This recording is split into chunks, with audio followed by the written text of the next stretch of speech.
कल मैंने आपको लास्ट में जो मीनिंग समझाया था वो समझाया था किसका? रिप्लेसमेंट कॉस्ट का। जल्दी से इसके बारे में लिख लीजिए, लिखें। अब निकाल रहे हो किताबें कॉपियां, निकालो जल्दी।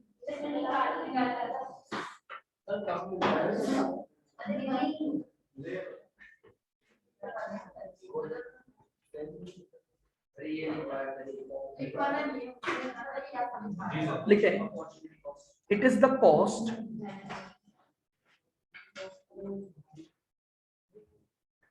at which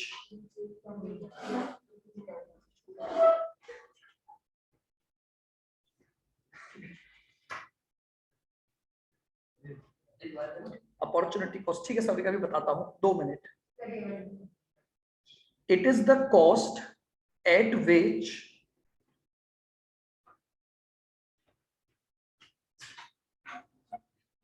there could B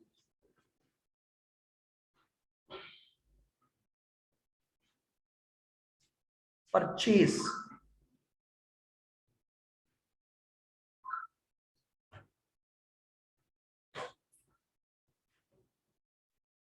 of an asset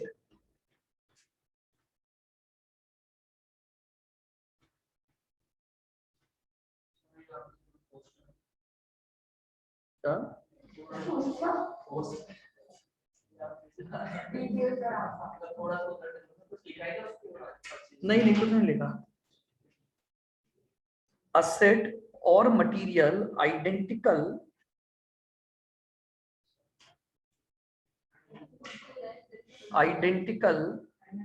to that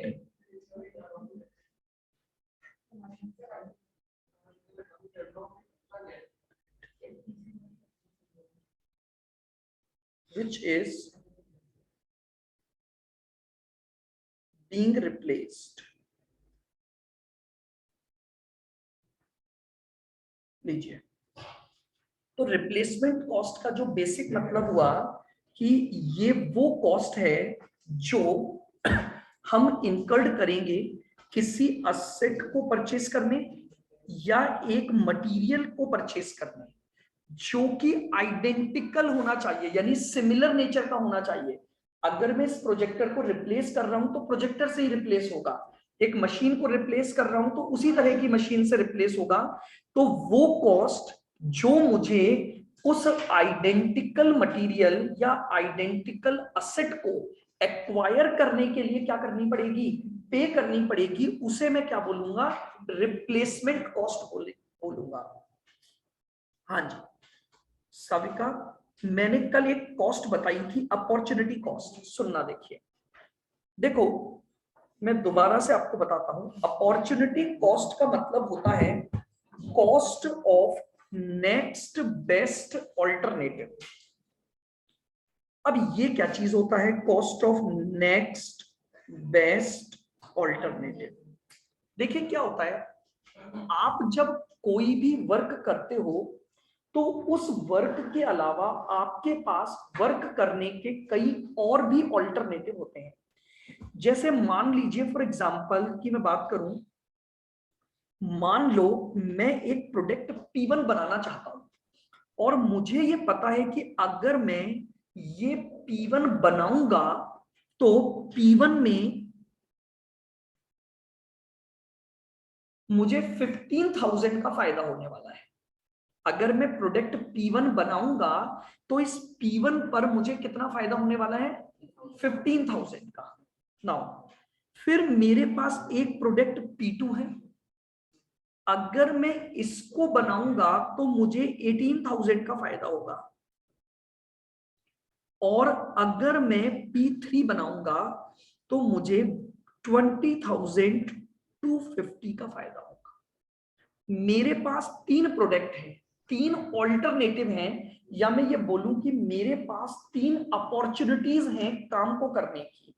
मैं अपने यहां पर P1 बना सकता हूं, मैं अपने यहां पर P2 बना सकता हूं, और मैं अपने यहां पर P3 बना सकता हूं। अब मैं ये बोल रहा हूं बना इनमें से एक ही सकते हो। क्यों? क्योंकि आपके पास मटेरियल लिमिटेड है, आपकी मशीनें लिमिटेड है, तीनों नहीं बना सकते आप। अदरवाइज अगर तीनों बना सकते होते तो मुझे अपॉर्चुनिटी कॉस्ट की कोई कैलकुलेशन ही नहीं होती, मैं तीनों ही बना लेता। लेकिन बना क्या सकता हूं, केवल एक बना सकता हूं। तो अब मेरी बात को सुनना, मान लो मैंने डिसाइड किया कि मैं P1 बनाऊंगा। साविका सुनना बहुत ध्यान से, मैंने ये डिसाइड किया कि मैं P1 बनाऊंगा।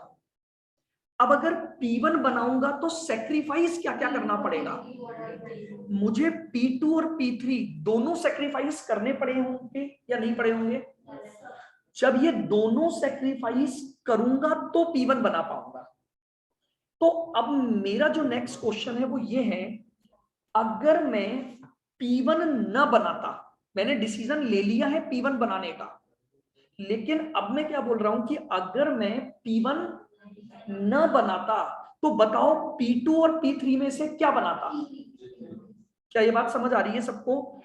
मैं वापस से मेरी लाइन को सुनना, मैं P1 बनाने का डिसीजन ले चुका हूं कि मैं P1 बनाऊंगा। अब मैं ये चेक कर रहा हूं कि P1 की अपॉर्चुनिटी को अगर मैंने लिया तो कोई ना कोई अपॉर्चुनिटी छोड़नी पड़ी होगी कि नहीं छोड़नी पड़ी। तो मुझे P2 छोड़ना पड़ा और मुझे P3 भी छोड़ना पड़ा। तो अब मैं ये पूछ रहा हूं कि अगर मैं P1 को ना बनाता तो मैं P2 और P3 में से क्या बनाता, P3। तो इसका मतलब ये हुआ कि P1 का जो बेस्ट ऑल्टरनेटिव था मेरे पास वो क्या था, P3। तो अगर मैं P1 के रेस्पेक्ट में बात करूं तो मैं ये बोलूंगा कि मेरी जो अपॉर्चुनिटी कॉस्ट है वो 20,250 आएगी। जो बेनिफिट, हाँ जी, हाँ,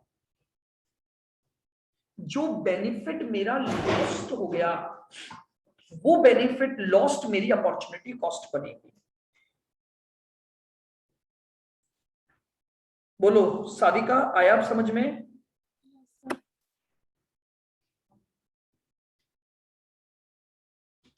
आओ आगे बढ़ते हैं। अब मान लो मैंने डिसीजन किस बात का ले लिया कि मैं P2 बनाऊंगा।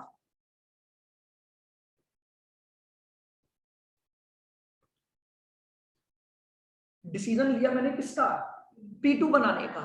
तो P2 बनाऊंगा तो क्या क्या सेक्रीफाइस करना पड़ेगा, मुझे P1 सेक्रीफाइस करना पड़ेगा और P3। तो अब मैं ये पूछ रहा हूं कि अगर मैं मान लो P2 ना बनाता तो मैं क्या बना रहा होता, P3 को सेलेक्ट करता। तो P2 को बनाने पर मुझे क्या बेनिफिट लूज करना पड़ा, मुझे P3 का बेनिफिट लूज, बेनिफिट तो दो लूज करने पड़े, बट अपॉर्चुनिटी कॉस्ट बोलती है नेक्स्ट बेस्ट, बेस्ट को सेलेक्ट करने का लॉस। तो यहां पर भी मेरे पास आ गया 20,000,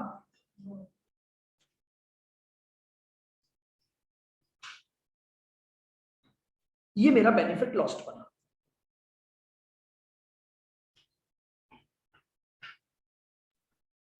अब मैंने डिसीजन लिया P3 बनाने का, तो अगर P3 बनाऊंगा तो किन दो को ना बना पाऊंगा, P1 P2 P1 और P2 को नहीं बना पाऊंगा। तो अब अगर इनमें से बेस्ट सोचता तो क्या बेस्ट था, P2 तो यानी P3 को बना रहा हूं तो नेक्स्ट बेस्ट P2 छोड़ना पड़ रहा है। तो P3 को बनाने की कॉस्ट क्या हो गई,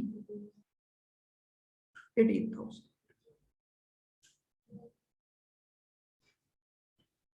बेनिफिट लॉस्ट।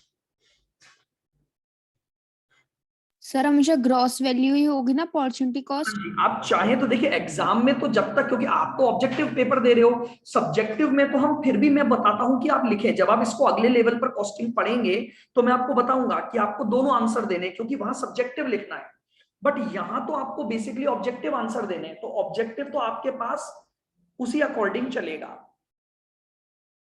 बोलो साविका, क्लियर है अब अपॉर्चुनिटी कॉस्ट का मीनिंग?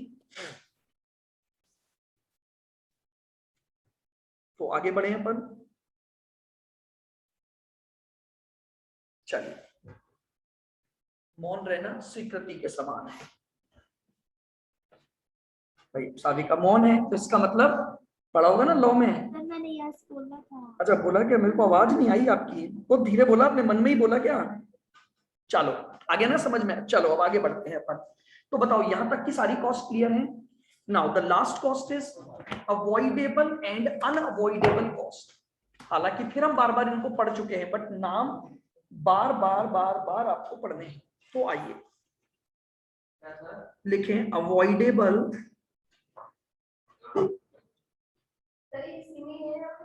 नहीं इसी में चल रहा है अभी। वो जो अपना क्या चल रहा था, डिसीजन मेकिंग की, मैनेजरियल डिसीजन की जो कॉस्ट चल रही थी,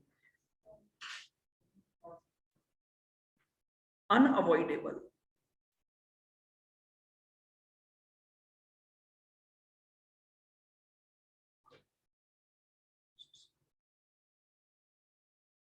देखो नाम से ही अपने आप को डिफाइन कर रहा है। अवॉइडेबल कॉस्ट का मतलब सर जो हम अवॉइड कर सकते हैं वेरिएबल कॉस्ट। यानी अगर मैं उस काम को करना बंद कर दूं, उस काम को करना बंद कर दूं, तो वो कॉस्ट में बचा सकता हूं। उन कॉस्ट को हम क्या बोलेंगे? Avoidable cost. बेसिकली अगर मैं बात करूं तो all variable cost are avoidable cost, क्योंकि वेरिएबल कॉस्ट वो होती हैं जो पर्टिकुलर प्रोडक्ट या सर्विस पर लगेंगी। अब मान लो फॉर एग्जांपल की मैं बात कर रहा हूं, जैसे फॉर एग्जांपल मान लीजिए मैंने एक प्रोडक्ट बनाया और उस प्रोडक्ट में 20 रुपए का मटेरियल लगा है। अब मैंने डिसीजन किया कि यार नहीं, मैं ये प्रोडक्ट बनाना ही बंद कर दूंगा, तो मेरे वो 20 रुपए भी बचने लग जाएंगे कि नहीं बचने लग जाएंगे? तो मतलब वो कॉस्ट जिसे मैं क्या कर सकता हूं, अवॉइड कर सकता हूं, उस कॉस्ट को हम क्या बोलेंगे? अवॉइडेबल। और अनअवॉइडेबल मतलब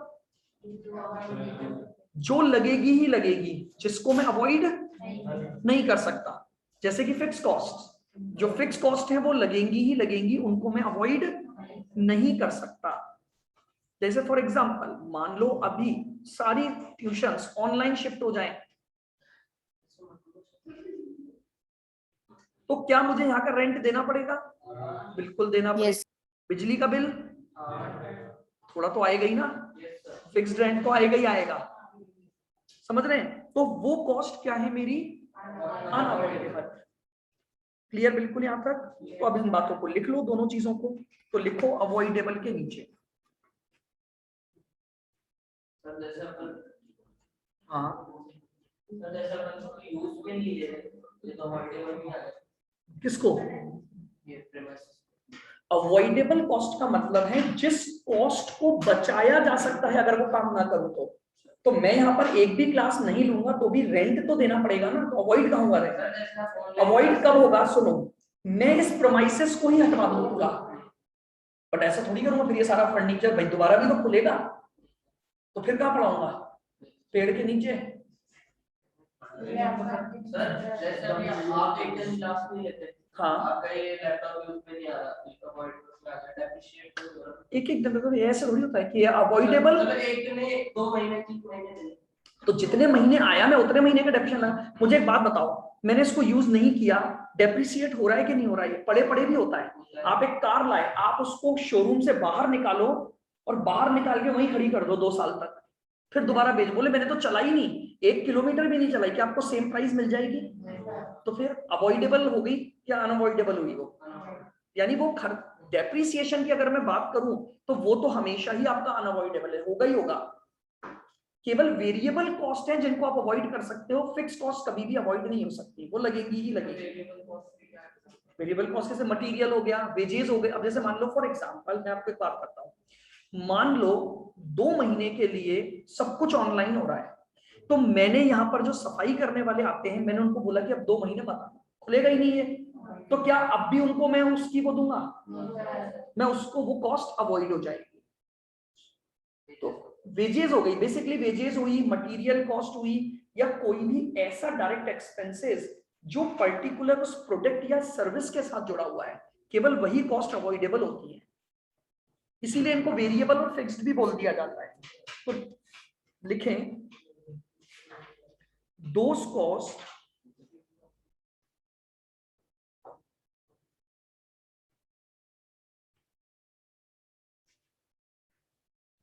which can be eliminated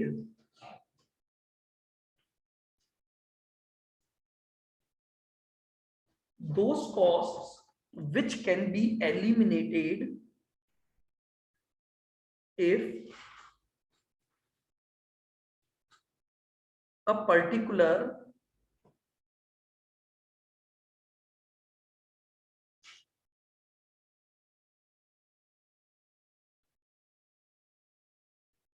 product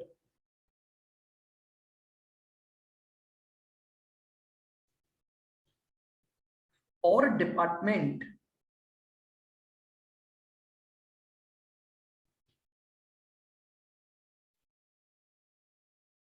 with which they are directly related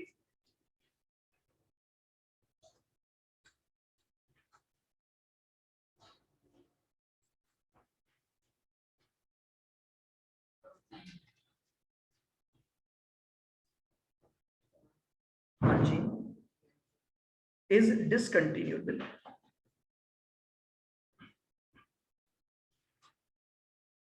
बोलो बोलो। ठीक है, थैंक यू, आ गया। सर ये डेफिनेशन से तो समझ में नहीं आ रही है, आप एक बार इसका डेफिनेशन समझाना। वही तो बोला मैंने, जो डेफिनेशन में लिखा है वही बोला था, वो कॉस्ट जिसे आप एलिमिनेट कर सकते हो, हटा सकते हो। सर ये डिपार्टमेंट का क्या मतलब हुआ? जैसे मान लो मैंने एक प्रेमाइसेस में काम करना ही बंद कर दिया, तो उस डिपार्टमेंट में जो भी काम होता था, वहां जितनी भी लेबर लगी हुई थी वो सब हटा दूंगा, तो वहां की सारी वेजेस कॉस्ट बचने लग जाएगी। भाई एक प्रोडक्ट पर भी हो सकती है और एक डिपार्टमेंट की भी कॉस्ट हो सकती है।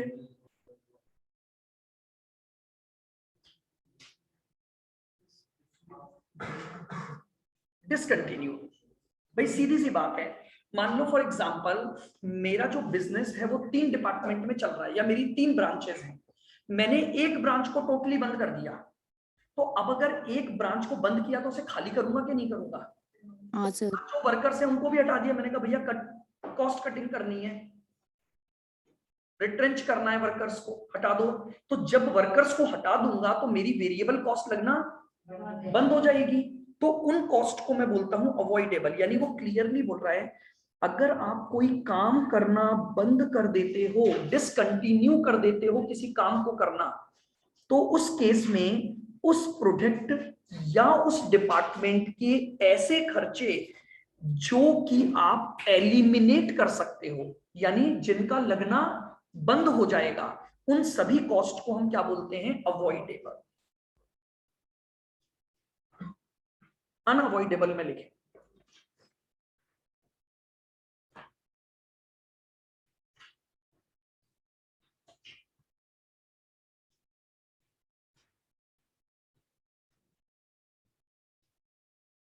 Those costs which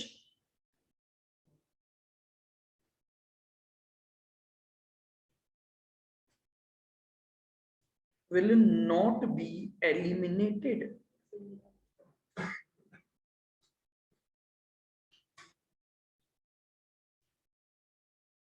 Those costs which will not be eliminated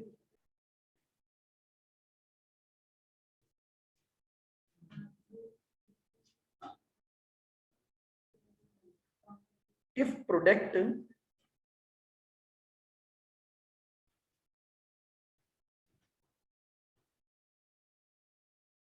or department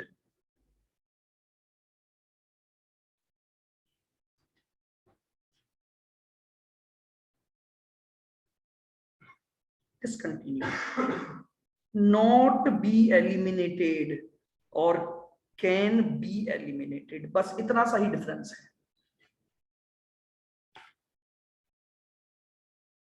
चाहो तो आप एग्जाम्पल के तौर पर यहां डाल सकते हो, यहां पर तो एग्जाम्पल बना rent of factory premises, rent of factory premises. आपने जिस फैक्ट्री प्रीमाइसेस में आप वर्क कर रहे हो उसका रेंट आपको देना ही देना पड़ेगा। और अगर यहां पर आप लिखना चाहो एग्जाम्पल सर अभी आपने उधर अवॉइडेबल में रहता है कि अगर आपने ब्रांच ही बंद कर दी तो वहां का रेंट भेजना नहीं पड़ेगा। हाँ जी, तो यहाँ पे भी अगर आप डिपार्टमेंट बंद कर रहे हो तो ये फिर रेंट फिर होगा ही ना बंद, मतलब देना ही नहीं पड़ेगा। देखिए क्या होता है मैं बताऊं, ये डिपेंड करता है डिपार्टमेंट के। डिसकंटिन्यूड का मतलब कई बार ऐसा भी लिया जाता है कि मैं टेम्परेरी क्लोज डाउन कर रहा हूं। देखिए अगर परमानेंट क्लोज डाउन करूंगा तब तो ऑटोमेटिकली सेविंग हो जाएगी, क्योंकि डिसकंटिन्यूड भी दो तरीके से होता है, एक होता है परमानेंट और एक होता है टेम्परेरी। तो डिपेंड ऑन बेसिकली क्या होता है, अगर मैं परमानेंट ही अपने काम को बंद कर रहा हूं तब तो फिर तो फिक्स कॉस्ट भी नहीं लगेंगी मेरी, फिर तो सारी कॉस्ट ही हाँ बच गई ना। फिर तो रेंट क्या, कोई भी खर्चा लग ही नहीं सकता अगर मैंने अपने बिजनेस को क्या कर दिया, परमानेंटली बंद कर दिया। बट जनरली हम जब ये टर्म यूज करते हैं अनअवॉइडेबल और डिपार्टमेंट के डिसकंटिन्यूएशन की बात करते हैं तो ये टेम्परेरी डिस्क्लोज हम करते हैं। जैसे मान लो अभी मैं जो एग्जांपल दे रहा हूं कि मान लो 2 महीने के लिए बंद हो गए, तो ऐसा तो है नहीं ना कि मैंने उसको वापस से क्या कर दिया, बंद ही कर दिया परमानेंटली। 2 महीने बाद मैं वापस काम करूंगा या नहीं करूंगा, वहां पर करूंगा। तो अगर ओके सर। डिसकंटिन्यू किया है फॉर अ टेम्परेरी पीरियड तो जो रेंट है वो तो मुझे देना ही पड़ेगा। पड़ेगा। जनरली क्या होता है डिसकंटिन्यूड का मीनिंग जब मैं अनअवॉइडेबल के केस में बोलता हूं तो it will be called temporary discontinuation. देखो एक बहुत नॉर्मल सी बात होती है, जब आप कोई काम ही करना बंद कर दोगे, टोटली बंद कर दो, मान लो, मुझे एक बात बताओ, मान लो मैं ये डिसीजन लेता हूं कि मैं अब कभी पढ़ाऊंगा ही नहीं, जॉब में जाऊंगा, मैं तो थक गया पढ़ा पढ़ा के, तो बताओ अब मेरा यहाँ जो ये सिस्टम का खर्चा है सब बेकार है, अब थोड़ी लगेगा ये खर्चा। नहीं सर। चाहे मैंने कोई चीज किराए पर ले रखी हो, चाहे कुछ भी कर रखा हो, चाहे अब इस कंप्यूटर का डेप्रीसिएशन है, कुछ भी मेरे काम का नहीं है। क्यों? क्योंकि मैंने अब ये डिसाइड कर लिया कि मैं परमानेंटली बंद करूंगा उस काम को। ठीक है, और यहां आ जाता है सैलरी ऑफ एम्प्लॉई। अब जैसे मैं यहां भी आपसे बात करूं सैलरी ऑफ एम्प्लॉय में भी, जानते हो ये भी अवॉइडेबल और अनअवॉइडेबल दोनों हो सकती है। मान लो मेरे और यहाँ जिनको पर एक फिक्स्ड रख रखा है। एम्प्लॉय है, मेरे यहां पर मैंने क्या रख रखा है, एक परमानेंट एम्प्लॉय रख रखा है। तो अब अगर मान लो मैंने काम को करना बंद भी कर दिया तो क्या मैं उस परमानेंट एम्प्लॉय को तो सैलरी दूंगा कि नहीं दूंगा? उसको नहीं निकालूंगा। मैं क्यों नहीं निकालूंगा? क्योंकि वो हाईली स्किल्ड होगा और मुझे ये पता है कि अगर वो हाईली स्किल्ड है तो अगर मैंने उसे निकाल दिया तो उसे तो कहीं और मिल जाएगा, लेकिन जब मुझे दोबारा जरूरत पड़ेगी तो मुझे नहीं मिलेगा। तो ऐसे एम्प्लॉय को मैं बंद समय पर भी क्या करूंगा, उसकी सैलरी पे करूंगा। तो तब वो सैलरी फिर अवॉइडेबल नहीं है। क्यों? वो नेचर के अकॉर्डिंग शिफ्ट हो गई। तो हमेशा ध्यान रखना अवॉइडेबल और अनअवॉइडेबल नेचर पर डिपेंड करेगी कि हम जो काम कर रहे हैं उसके नेचर की वजह से वो अवॉइडेबल है या वो अनअवॉइडेबल है। रेंट अवॉइडेबल में भी आ सकता है और अनअवॉइडेबल भी हो सकता है। उसी तरह से जैसे मैंने अभी वेजेस की बात की, तो जो एम्प्लॉय की सैलरी है वो अवॉइडेबल भी हो सकती है और अनअवॉइडेबल। बट जब तक स्पेसिफाई नहीं होता, मैं ये मानता हूं कि मैंने अपने यहां पर कोई परमानेंट एम्प्लॉय नहीं रखा हुआ है, तो मैं ये मानूंगा कि भैया एम्प्लॉय है, काम करवाऊंगा तो उनको क्या दूंगा, सैलरी दूंगा। काम नहीं करवाऊंगा तो उनको सैलरी नहीं दूंगा। तो ये होती है मेरी अवॉइडेबल और अनअवॉइडेबल कॉस्ट। नेक्स्ट, इसी में इंप्यूटेड और नोशनल कॉस्ट।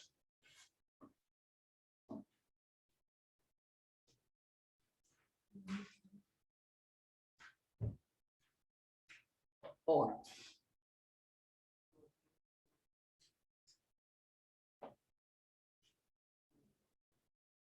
इंप्यूटेड और नोशनल, काल्पनिक मानी गई cost.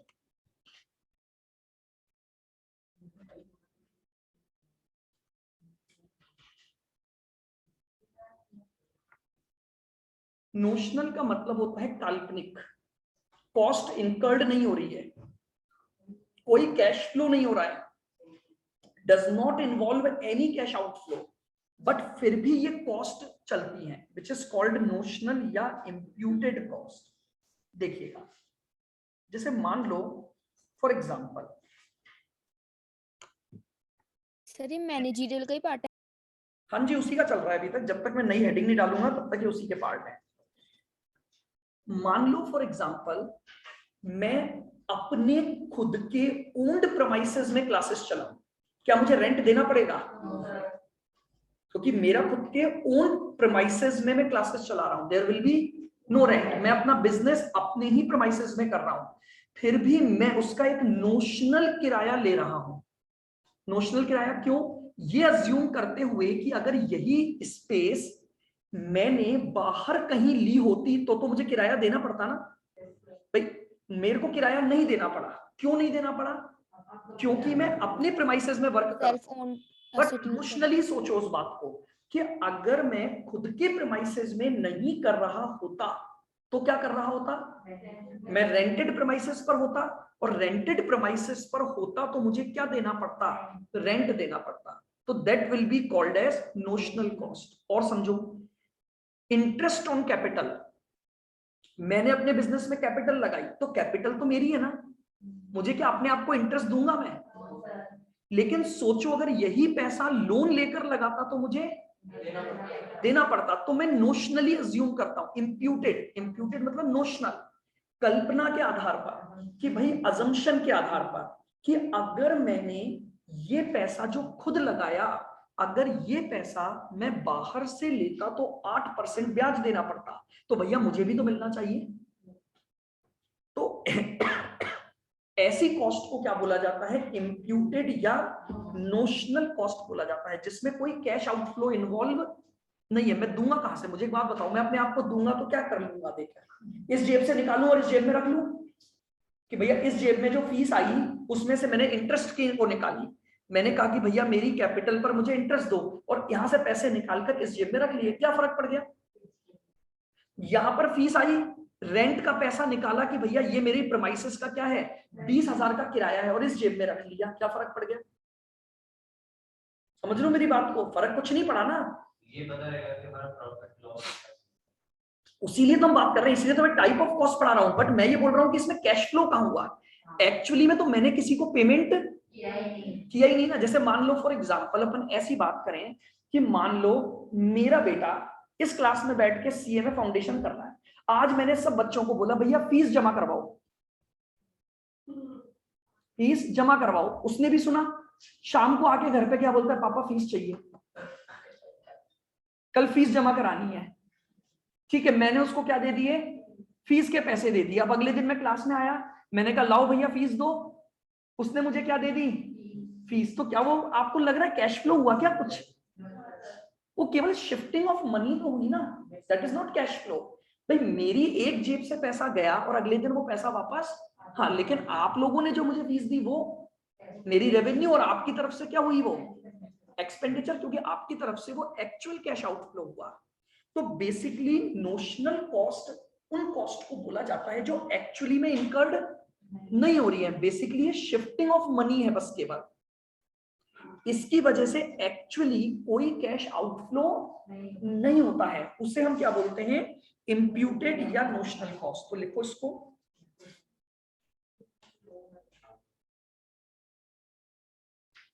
costs which does not involve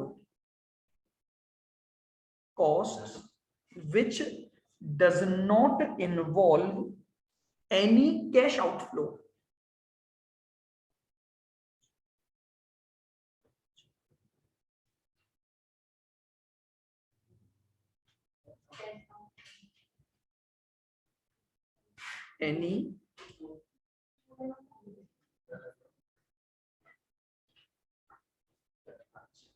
Any cash outflow.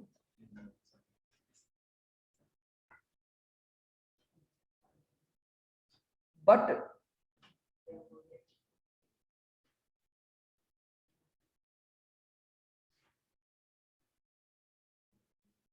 these costs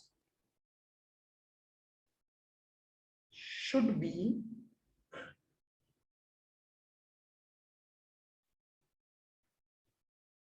considered for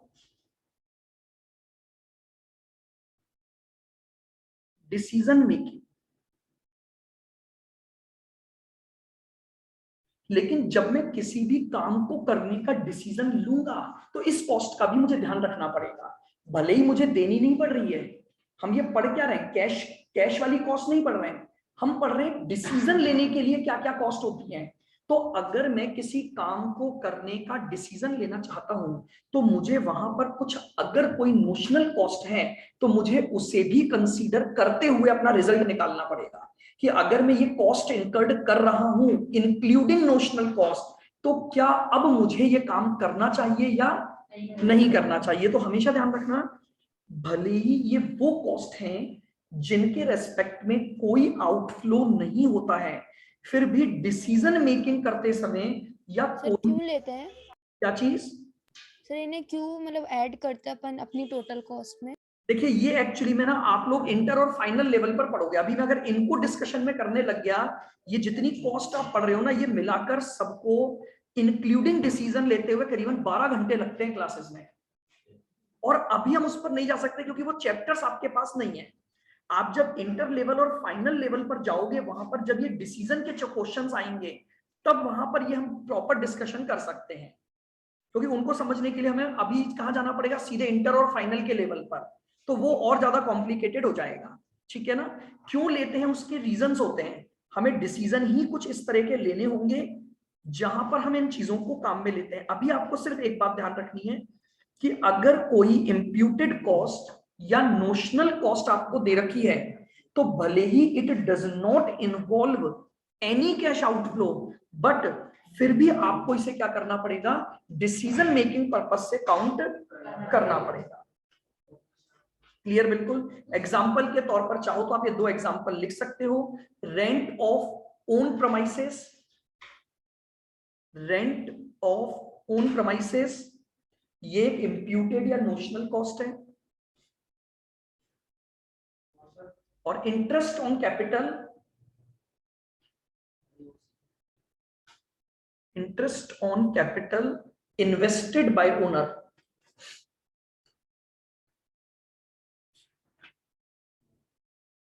invested bye owner, owner ने जो कॉस्ट इनकर्ड करी है उसकी।